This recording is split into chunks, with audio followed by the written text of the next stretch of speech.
몇 년 전에 새해에 제가 받았던 그 신년 메시지를 하나 소개해 드린 적이 있었습니다. 그 메시지는 이런 내용이었어요. 몇 년 전에 받았던 메시지인데요. 목사님, 언제나 아름답게 기억되는 선한 목자로, 교인들 가슴 속에 남아있는 목자로 이 한 해를 지내시기를 기도합니다. 이런 메시지를 제가 받은 적이 있습니다. 지금 이 메시지를 다시 한번 생각해 보니까 조금 다행한 것은 이 한 해를 지내시기를 기도합니다. 그렇게 이야기를 한 거예요. 이 한 해를 지내시기를. 그러니까 이 한 해는 아직 지내지 않았잖아요. 이 한 해를 지내야 되는데 이 한 해 전에 있었던 이야기를 하는 것이 아니라 이 지내야 될 이 한 해를 이야기한다는 점에 있어서 좀 다행스럽다는 생각이 듭니다. 이 한 해를 잘 살면 이 인사에 대한 답은 할 수 있는 것이 아닌가, 그런 생각을 그렇게 한번 해석을 한번 해 보는 겁니다. 그래서 이러한 좋은 메시지를 받았을 때 제 마음에 부끄러움도 있었지만 그래도 이런 생각이 들었습니다. 여러분 어느 정도는 저를 본받으시기를 바랍니다. 이렇게 말씀을 드려도 어느 정도 양해가 되는 그런 수준의 그런 한 해가 되면은 좋겠다, 그런 생각을 했던 겁니다. 제가 어느 정도 저를 본받으시기 바랍니다. 완전히 저를 본받으라고 얘기하기에는 좀 양심이 좀 있고 걸리고, 그러나 어느 정도는 본받으십시오 라고 이야기할 수 있다면 그러면 이 한 해를 또 어느 정도는 잘 살아낸 것이 아닌가, 그런 생각이 드는 것입니다. 사도 바울이 이 말을 쑥스럽지도 않고 과감하게 합니다. 이 말을 어느 정도 저를 본받으십시오라고 얘기하는 것이 아니라 나를 본받는 자가 되시오, 이렇게 얘기를 하고 있습니다. 자신 있는 말 같습니다. 여러분 16절 보면 그러므로 내가 너희에게 권하노니 그랬죠. 유명한 말씀입니다. 내가 너희에게 권하노니 너희는 나를 본받는 자가 되라. 조금 더 이제 후에 살펴보겠습니다만 우리가 이 한 해를 이제 살아갑니다. 1월달 셋째 주 정도밖에 되지 않았기 때문에 주일날 말씀드렸다시피 마라톤으로 이야기하면 그저 한 2km 남짓 뛰었기 때문에 2km에서 뭔가를 그만둘 필요는 없고 2km 좀 뛰고 포기할 필요는 없고 한번 2022년도 또 한번 잘 뛰어보자. 그리고 세월 많이 가면 나를 어느 정도는 좀 본받으십시오라고 얘기할 만한 한 해를 한번 보내보자, 그런 생각이 들고요. 사도 바울의 이런 말, 나를 본받는 자가 되라 라고 하는 말로부터 우리가 자극을 좀 받으면 좋겠다, 그런 생각을 하게 되는 것이죠. 사도 바울은 왜 이런 말을 할까요? 나를 본받는 자가 되십시오, 왜 이런 말을 할까요? 좀 아쉬움이 있어서 그렇겠죠. 뭔가 아쉬움이 있습니다. 지금 4장 13절까지 사도 바울이 고린도 교회 교인들을 좀 압박을 했어요. 여러분 지난주 기억이 나시나요? 이 말이 좀 은혜로운 말인 줄 알았는데 생각해 보니까 그렇게 은혜롭지 않을 수도 있겠다 했던 그 말씀이었는데요. 10절 말씀이었잖아요. 우리는 그리스도 때문에 어리석으나 너희는 그리스도 안에서 지혜롭고 우리는 약하나 너희는 강하고 너희는 존귀하나 우리는 비천하고, 이런 말을 들어보면서 약간 좀 의아한 말도 있으면서도 그냥 언뜻 듣기에 그리스도 안에서, 너희는 그리스도 안에서 지혜롭다, 이런 말이 강하게 인식이 되기 때문에 좀 덕스러운 말로 들렸던 것이 사실입니다. 너희는 그리스도 안에서 지혜롭다. 그러니까 우리가 이 말씀을 들으면 우리들도 고린도 교회 교인들을 본받아서 그리스도 안에서 지혜로운 자가 되면 좋겠다, 그런 생각을 쉽게 할 수도 있겠으나, 그러나 말씀을 좀 연구해 보니까 그게 아니었던 것을 나눴었죠. 조금 뭐라고 할까요? 좀 비꼬는 것일 수 있다. 우리는 참 힘든데 너희들은 이미 왕이구나, 이미 왕노릇 하는구나, 우리 예수님께서도 그렇게 왕노릇 하셨니? 이런 조금 좀 반전의 내용이 들어있는 말씀이었단 말이에요. 다른 말로 얘기하면 책망이죠. 책망과 지적을 많이 했습니다. 그러니까 책망과 지적을 들으면 어떻습니까? 마음이 불편한 게 사실이라고요. 누구나 마찬가지입니다. 책망 듣고 꾸중 듣고 훈계를 들으면서 기분이 좋을 사람이 어디가 있겠습니까?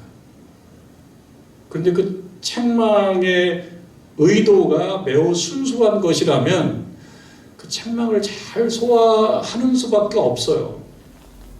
우리도 살아가면서 잘못할 때가 있습니다. 이 고린도 교회 교인들도 자신들이 뭘 잘못하는지를 잘 모르고 했을 겁니다. 세상의 지혜를 가지고 우위에 서 있으려고 그러고 약한 자를 누르려고 그러고 경쟁적 갈등 관계를 조장하고 이런 것이 자신들의 의라고 생각할 수도 있습니다. 책망받을 일은 아니라고 생각할 수 있는데 사도 바울이 이 부분을 강하게 책망하잖아요. 잘못한 거라고.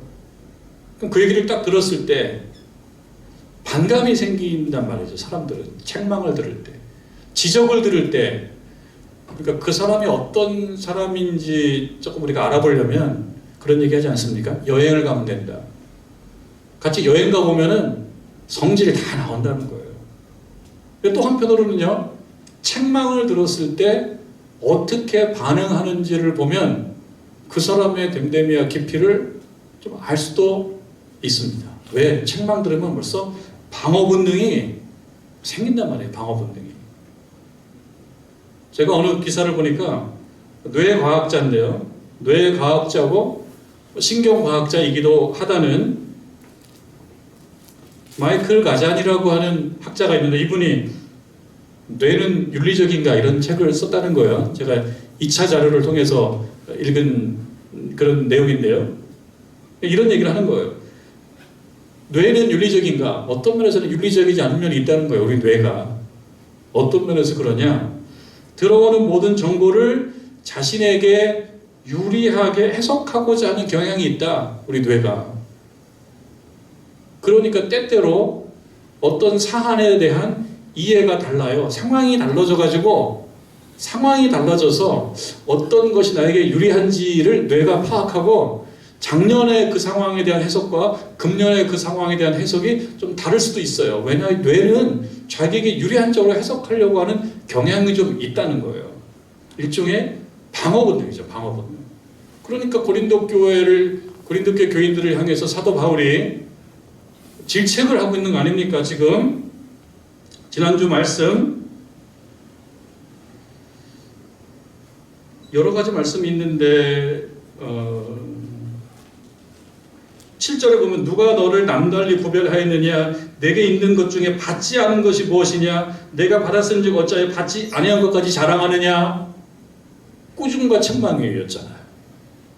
꾸중과 책망을 딱 들었을 때 뭐가 생깁니까? 나에게 유리하게 이 국면을 이끌고 가고자 하는 본능적 뇌활동이 시작된다는 거예요. 그러면 이거에 대해서는 뭡니까? 1차적으로 부정, 아니다. 이런 이야기를 하고 싶어지죠. 뭐라고 얘기합니까? 바울 선생님, 오해가 있으십니다. 이렇게 얘기하고 싶어진다는 거예요. 잠깐 내 얘기 좀 들어보세요. 오해가 있는 것 같습니다. 그렇게 이야기하고 그 말이 틀리다. 내가 그렇게 책망받을 만하게 인생 살아온 것은 아니다라고 하는 자기 변론을 하고자 하는 그런 본능적 욕구 이런 것들이 있다는 거죠. 있어요. 우리들도 그렇지 않겠습니까? 우리들도 설교를 들을 때도 그렇고 때때로 대화할 때도 어떤 부분을 지적을 받으면 지적하는 사람에게 문제가 있는 거예요. 근데 물론 지적하는 사람들에게도 문제가 있습니다. 왜? 지적하는 그 사람도 자기에게 유리한 쪽으로 지적하고자 하는 본능이 이게 발동한다면 그럴 수도 있어요. 지적하는 사람들이 다 옳다는 건 아닙니다. 그러나 지적을 받는 사람 입장, 훈계를 받는 사람 입장에서 그런 본능이 나타날 때 우리가 그것을 적절히 제어하면서 자기 객관화를 한번 해봐야 돼요. 내가 정말 그런 잘못이 있는가 없는가? 무조건 아니다. 나는 그런 일 한 적 없습니다라고 부정하는 할 것이 아니라 그런 면이 있는가 없는가를 자문해보고 그것이 맞다 그러면 사실 그렇다라고 얘기하는 것이 그것이 용기고 맞는 건데요. 근데 세속적 지혜는 꼭 그렇게만 가르치지는 않습니다. 여러분 잘 아시다시피 세속적 지혜, 세속적 어떤 처세를 놓고 보면 일단은 정확한 어떤 근거가 제시되기 전까지는 아니라고 얘기해라. 특히 오늘날 대한민국의 이 선거 국면에서는 더하죠.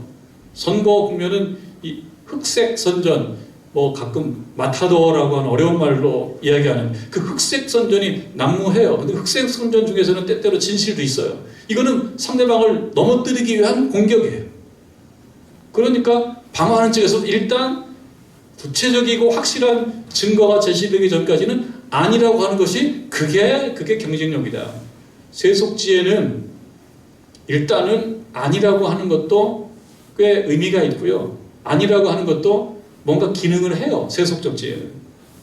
근데 우리가 하나님 앞에서 우리가 신자로서 하나님으로부터 여러 채널로 여러 통로로 지적을 받을 때가 있지 않습니까? 말씀을 통해서 여러분 기도 생활할 때 기도를 통해서 그리고 어떤 그 신자들 간의 대화를 통해서 여러 채널을 통해서 지적을 받을 때가 있을 때 확실한 증거가 제시되기 전까지는 아니라고 부정할 것이 아니라 스스로 자문해보고 그것이 좀 맞다 그러면 용기 있게 회개하는 것이 신자들에게는 필요하다. 그것을 기대하면서 바울이 이 고린도 교회 교인들에게 이러한 지적을 하고 있는 거예요. 너희들에게 받지 않은 것이 어디 있냐? 다 받은 거 아니냐? 태어날 때부터 힘이 좋고 태어날 때부터 머리가 좋고 그게 아니라 하나님이 준 거예요. 하나님이 준. 태어날 때부터 참 그렇게 된 거죠. 내가 공부하고 노력하고 해서 훌륭해진 게 아니라 하나님이 준 거를 좀 알아라. 그러면은 교만할 수가 없다. 근데 교만하다라고 하는 것은 무엇입니까? 의의 원천이 나에게서 있다라고 보는 거잖아요. 그 의로움의 원천이 나에게서 있기 때문에 나는 존중받아야 되고 나는 너보다 우월하고 그러니까 그게 교만이 된다 이 이야기죠. 그러니까 사도 바울이 지적하는 거예요. 아니다. 하나님이 주지 않은 것이 어디가 있느냐. 다 하나님이 준 거지.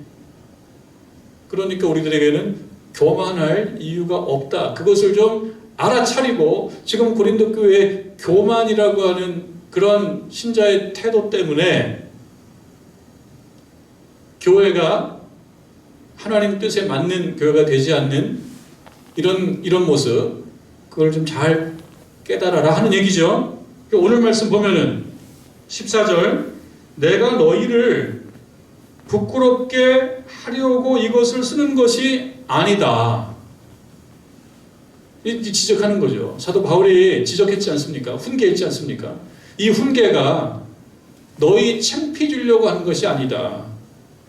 부끄럽게 하려고 하는 것이 아니다. 이 얘기는 달리 표현하면 무슨 얘기겠습니까? 부끄러움을 느끼게 되는 상황이라는 뜻이죠. 들어보니까 좀 얼굴이 좀 뭐라고 할까? 열이 나는 거예요. 우리도 뭔가 좀 곤혹스러운 상황, 난처한 상황, 허점을 찔린 상황, 나의 어떤 허점이 확 드러난 상황일 때는 안색이 좀 변하고 좀 부끄럽고 좀 쥐구멍 찾고 싶고 이렇게 전전긍긍하고 또 그것을 노리고 또 공격하는 경우가 있다 한다 그러면 그래 된단 말이죠. 근데 사도 바울이 뭐냐면 창피지려고 하는 것이 아니고 곤혹스럽게 만들려고 하려고 그러는 것이 아니고 당혹하게 만들려고 그러는 것이 아니고 이유가 있습니다. 14절에 너희를 부끄럽게 하려고 이것을 쓰는 것이 아니고 오직 너희를 내 사랑하는 자녀같이 권하려 하는 것이라.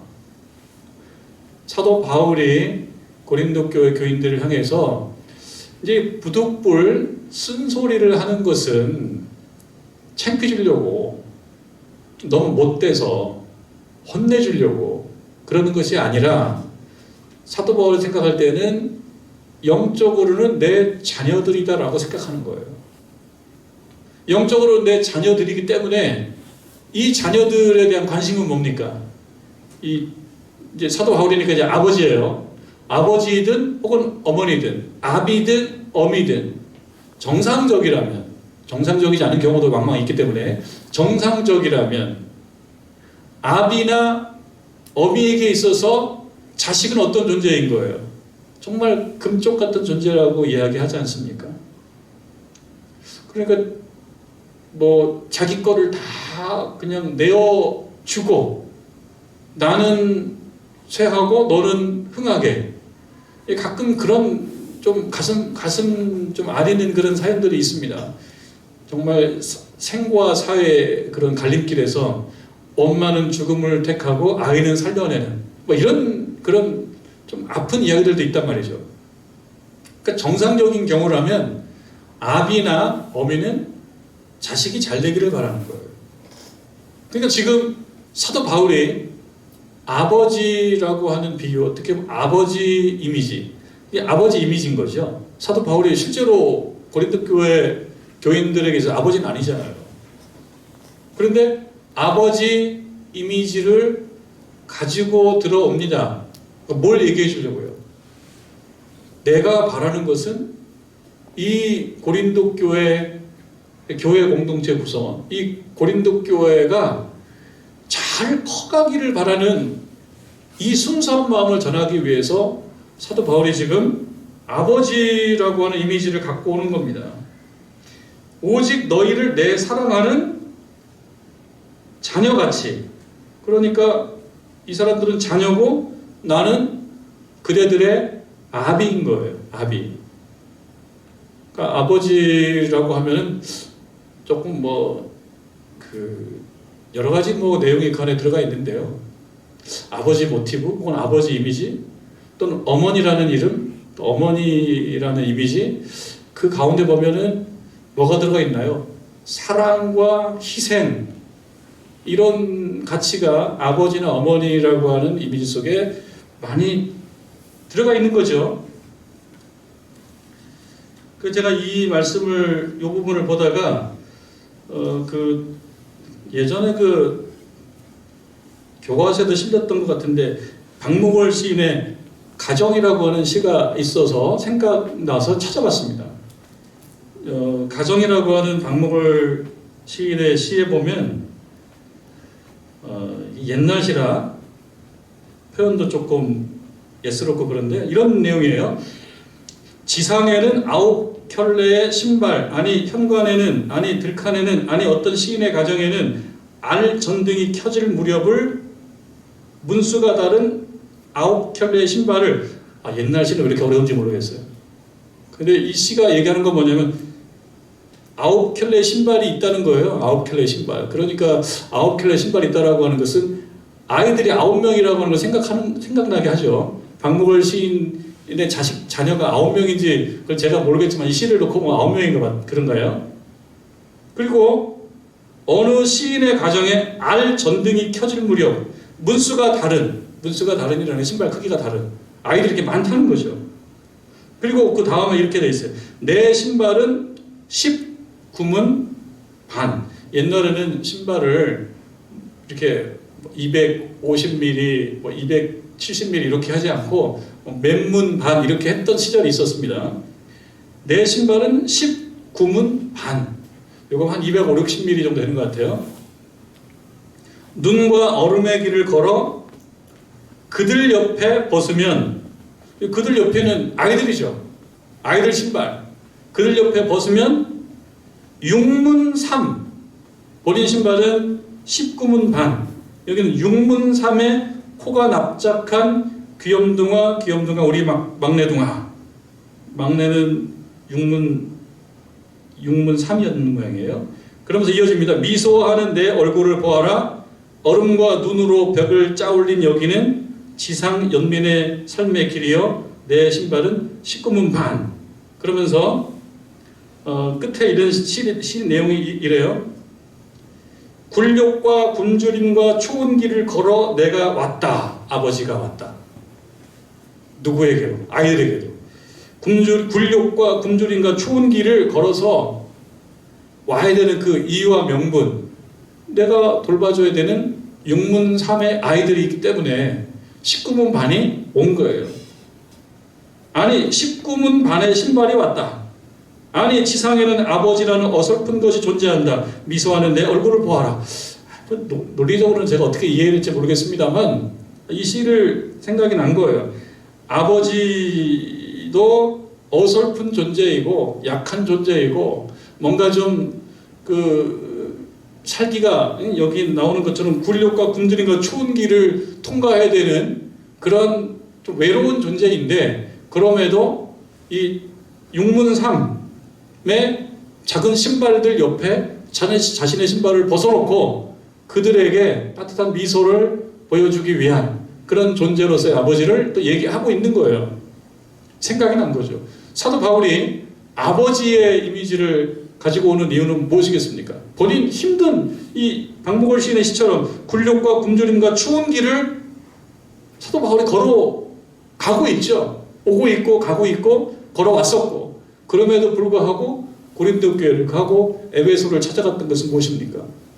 그들을 잘 키우기 위해서 잘 키우기 위한 목적인 거예요. 그러니까 그 얘기를 하는 겁니다. 내가 지금 불편한 얘기를 하고 당혹스러운 이야기를 하고 듣기에 뭐 아닌데요 라고 하는 이야기를 좀 했지만 이게 너희를 부끄럽게 하려고 하는 것이 아니다. 그러니까 왜 그랬느냐? 오직 너희를 내 사랑하는 자녀같이 권하려 한 것이다. 그러니까 듣는 사람은 어떻게 들어야 되는 거예요? 아버지가 하는 이야기로 듣고 그 권하는 거예요. 그걸 듣고 따라주면 좋겠다. 그냥 따라주면 좋겠다. 아멘 하면 좋겠다. 아닌데요? 나는 그거 아닌데요? 이렇게 하지 말고 알아주면 좋겠다. 받아주면 좋겠다. 그게 실력이다. 들을 때 방어 본능이 생기고 그리고 그 뇌가 한편으로는 윤리적이지 않아가지고 자기에게 유리한 쪽으로 사실을 조작하는 그런 본능이 있다고 해도 이 말을 듣고 받아주면 좋겠다. 내가 권하는 것은 아버지의 심정으로 하는 거니까 너희들은 자녀의 마음으로 받아주면 좋겠다. 자녀의 마음으로. 설교를 듣는 입장도 그렇죠. 하나님 우리 아버지께서 말씀을 전해줄 때 사람의 모습으로 생각하면 못 받아들입니다. 내가 목사님 지난 여름에 그거 다 알고 있어요. 목사님 나보다 이렇게 생각할 게 아니라 목사님을 통해서 하나님이 주시는 말씀 그거는 뭐야? 하나님 우리 아버지께서 나에게 권해주시는 말씀으로 듣고 자녀로서 받아야 된다. 그런 말씀을 우리는 이 말씀을 들을 수가 있죠. 때때로는 꾸중하는 설교도 있을 수 있거든요. 여러분 꾸중하는 설교를 듣고 꾸중하는 말씀을 듣고 그거 아니라고 방어 본능이 생기는 것이 아니라 그 말씀을 듣고 내가 그런 면이 있구나. 내가 그런 면이 있구나라고 받아들이는 것이 필요하다. 그런 말씀인 거예요. 15절 그리스도 안에서 일만 스승이 있으되 여기서 스승이라고 이 스승이라고 번역된 이 말은 뭐라고 할까요? 고용된 어떤 교사라고 이해할 수 있거든요. 고용된 아버지하고는 좀 입장이 다른. 세상에는 고용된 선생님은 많다는 거죠. 다 거기에 대한 임금을 받고 내 할 일을 하는 거예요. 지식을 주고 그리고 주어진 책임만 감당하고 이러한 어떤 이런 관계의 선생님은 많이 있는데 아버지가 많지 아니하다. 그리스도 예수 안에서 내가 복음으로써 너희를 낳았다. 이거 인정해 줄 수 있겠냐? 이거 받아줄 수 있겠냐? 이걸 받아야지만이 내가 이 고린도 교회 교인들을 향해서 아프게 지적하는 너희들이 태어날 때부터 다 받아온 것이 아니냐? 왜 받지 않은 것처럼 행동하냐라고 하는 그런 지적들 이것을 받아들일 수가 있다라고 하는 거죠. 그리고 이제 유명한 말씀 나옵니다. 그러므로 내가 너희에게 권하노니 너희는 나를 본받는 자가 되라. 참 이런 말을 하기가 어렵지만요, 좀 할 수도 있어야겠다, 그런 생각이 듭니다.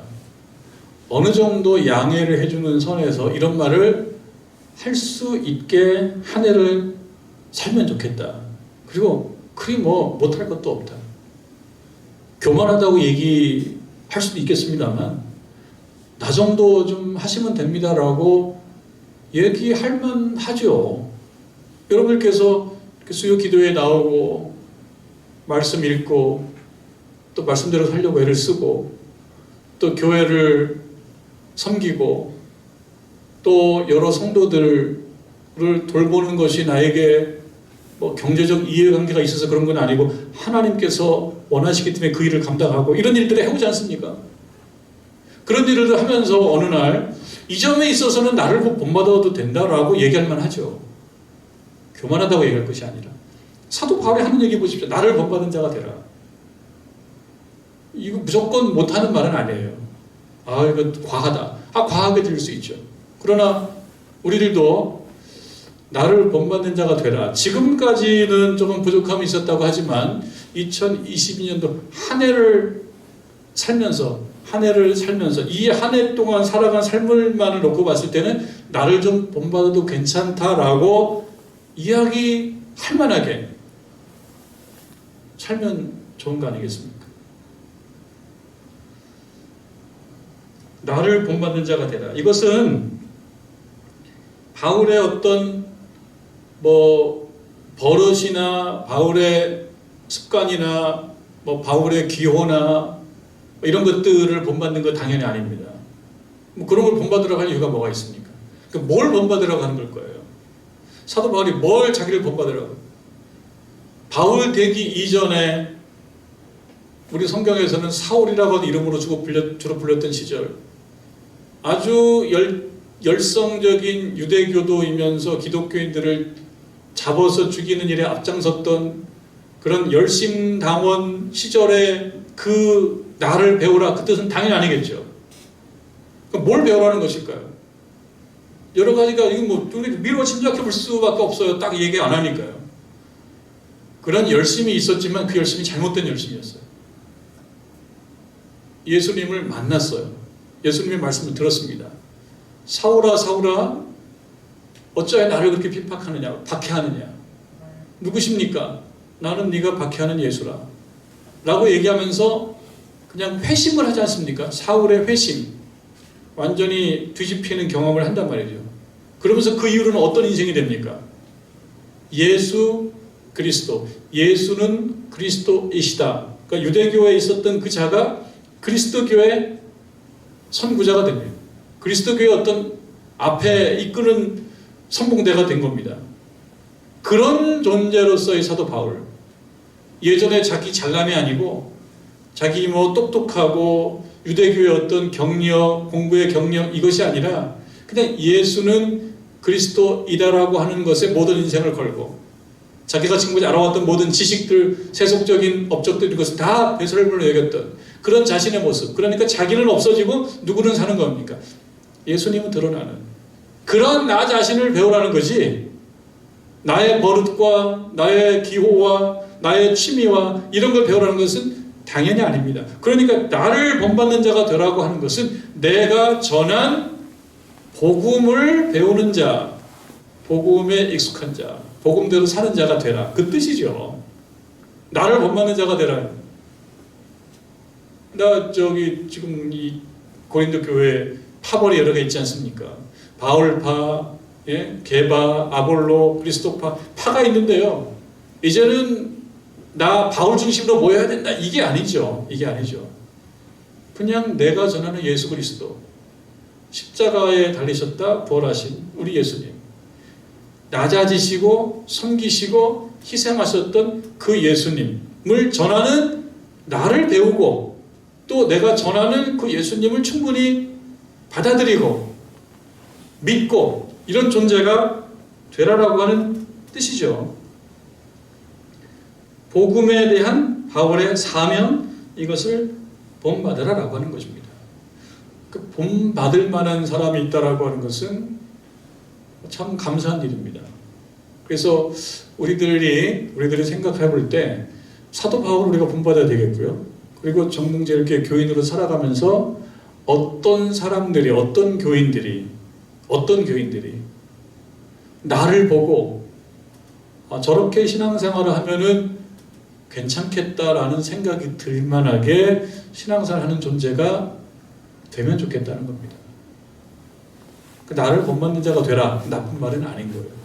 근데 나의 모습을 통해서 뭐가 드러나야 됩니까? 누가 드러나야 되냐면 예수 그리스도가 드러나는 거죠. 그 사람이 훌륭한 것이라기보다는 예수 그리스도가 더 드러나는 그러한 모습으로 살아가면 좋겠다. 그런 말씀을 우리에게 해주는 거죠. 바울처럼 좋은 롤 모델이 되면 그러면 누군가는 그것을 보고 새로워질 수가 있다.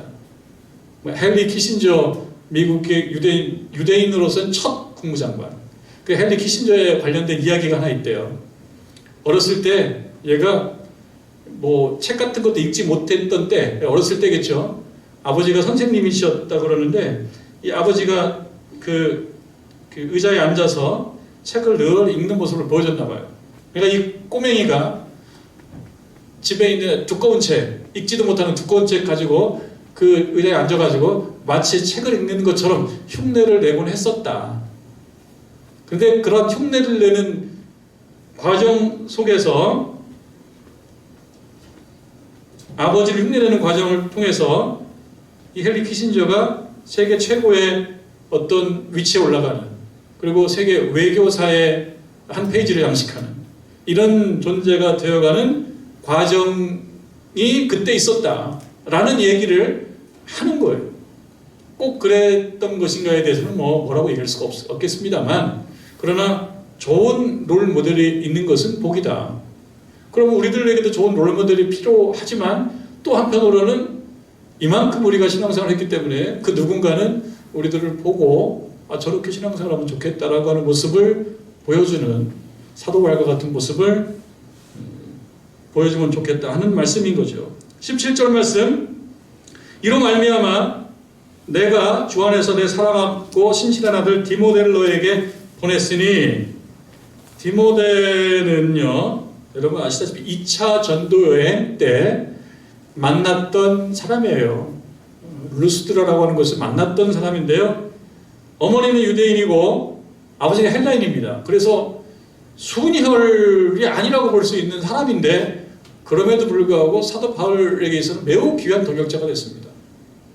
그냥 유대인, 명망 있는 유대인 가문의 자녀가 아닌데도 이렇게 타지에서 어머니 유대인, 아버지 헬라인, 그 가운데 태어난 아들인데도 잘 성장했기 때문에 사도 바울에게 아주 중요한 동역자가 됐습니다. 그래서 이 고린도 교회에 어려움이 있을 때 본인이 갈 수 없으니까 누구를 파송하냐면 디모데를 파송하는 겁니다.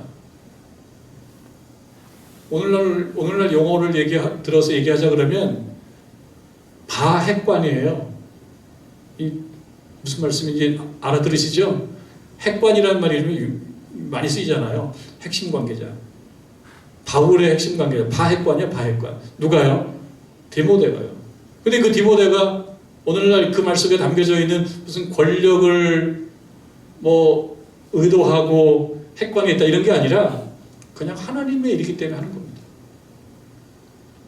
그런 의미에서 우리 교인들도, 우리 교우들도 바핵관이 돼야 되죠. 바울의 핵심 관계자가 돼야 되고요. 보다 본질적으로는 예수님의 핵심 관계자가 되는 거예요. 핵관이 돼야 되는 것이죠. 그리고 담임 목사님 핵관 되는 것은 조심해서 하십시오. 조심해서 해요.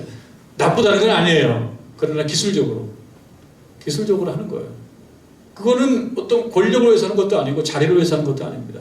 그냥 우리 하나님의 일을 위해서 디모데처럼 일을 하는 겁니다. 필요할 때 사도 바울 머릿속에 딱 생각난 사람, 디모데 보내면 되겠구나. 그래서 보내게 된다는 것이죠. 18절 말씀, 어떤 이들은 내가 너희에게 나아가지 아니할 것 같이 스스로 교만해졌다. 세월 가면서요, 두 가지로 바뀝니다. 겸손해지고 무르익는 사람이 있는가 하면 유감스럽게도 세월이 가면서 교만해지고 세월이 가면서 늘지 않아야 될 실력도 늘 수도 있어요. 신앙생활도 마찬가지입니다. 이 사람들도요, 사도 바울이 없는 기간 동안에 뭐가 늘어났냐? 교만이 늘어났어요. 교만은 뭐예요? 자기 의를 드러내는 것입니다. 자기가 존중받고 싶은 거예요.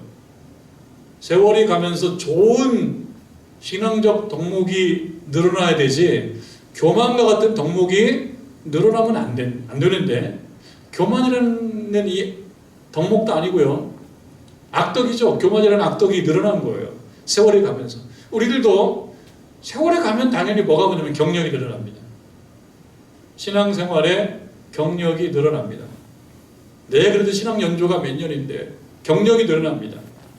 그러나 경력이 늘어나면서 거기에 이 고린도 교회 어떤 교인들은 뭐가 늘어났냐면 교만이 늘어났어요. 우리 스스로 자문해야 될 문제입니다. 내가 신앙생활 오래 했고 또 한 해가 갔기 때문에 2022년도에는 또 한 해가 늘어났는데 나에게 있어서는 뭐가 늘어났는지, 교만이라는 악덕이 늘어난 건지 아니면 겸손과 섬김이 늘어났는지, 이걸 한번 자문해 볼 필요가 있다라고 하는 것입니다. 그래서 이제 하는 말입니다. 사도 바울이 19절 유명한 말씀, 20절로 가면 20절 유명한 말씀, 하나님의 나라는 말에 있지 아니하고 오직 능력에 있다. 말에 있지 않다. 여기서 말은 좀 아쉬운 말이죠. 이 말이라고 여기서 말하는 말, 하나님의 나라는 말에 있지 않다.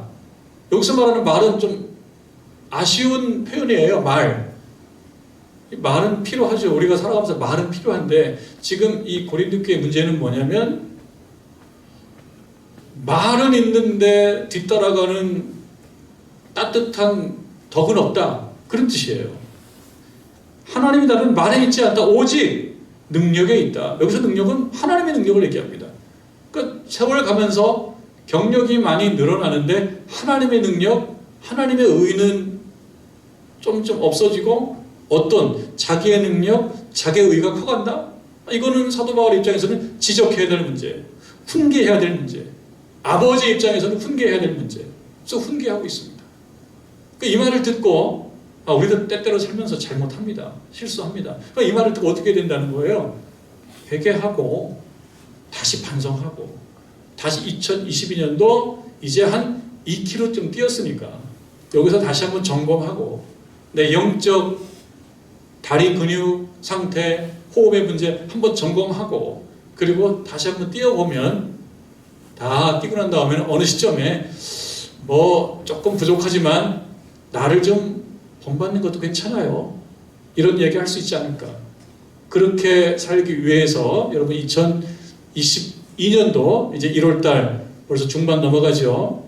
1월달 후반부를 잘 마무리하고 또 새로운 달을 맞이하는 저와 여러분 되기를 주님의 이름으로 축원합니다.